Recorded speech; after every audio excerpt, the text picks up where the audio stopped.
நியாய விலை கடை இந்தியாவில் எந்த மாநிலத்திலும் இல்லாத மாதிரி புதுச்சேரியில மட்டும்தான் நியாய விலை கடையே இல்லை அப்படின்னு சொன்ன 1ஆம் நம்பர் தற்குறி மடத்தனமான அரசியலை செய்கிற விஜய்.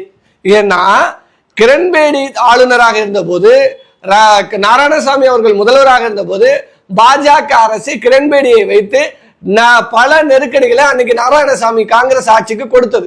அப்பதான் என்ன பண்ணாங்கன்னா, இந்த ரேஷன் கடையை கிரண்பேடி தான் ரத்து செஞ்சாங்க. ரத்து செஞ்ச பிறகு தேர்தல் வாக்குறுதியா ரங்கசாமி அவர்கள் என்ன சொன்னாரு, நான் ஆட்சிக்கு வந்ததும் நியாய விலை கடைகளை திறப்பேன் என்றார்.